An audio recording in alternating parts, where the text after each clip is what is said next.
doofaarku waa xalaal quraanka kariimka baneeyay oo ogolaaday allaha rumaysantihiin ayaa idin fasaxay inaad doofaarka cuntaan maxaad iskaga xarimaysaan maxaad isu dhaafinaysaan hilibka kan ee macaan ma ogid miyaa in calooshaada loo abuuray cuntada iyo wax kastoo la cuno oo doofaarkan ka mid yahay doofaarku waa xalaal quraanka kariimka baneeyay oo ogolaaday allaha rumaysantihiin ayaa idin fasaxay inaad doofaarka cuntaan maxaad iskaga xarimaysaan maxaad isu dhaafinaysaan hilibka kan ee macaan ma ogid miyaa in calooshaada loo abuuray cuntada iyo wax kastoo la cuno oo doofaarkan ka mid yahay doofaarku waa xalaal quraanka kariimka baneeyay oo ogolaaday allaha rumaysantihiin ayaa idin fasaxay inaad doofaarka cuntaan maxaad iskaga xarimaysaan maxaad isu dhaafinaysaan hilibka kan ee macaan ma ogid miyaa in calooshaada loo abuuray cuntada iyo wax kastoo la cuno oo doofaarkan ka mid yahay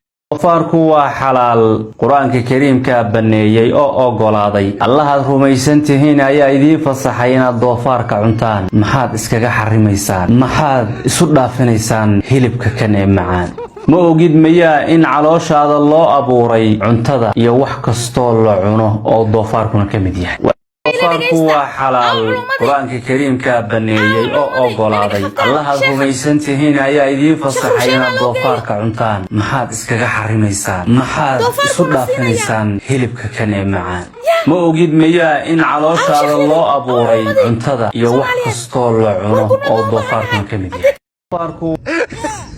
doofaarku waa xalaal يا بني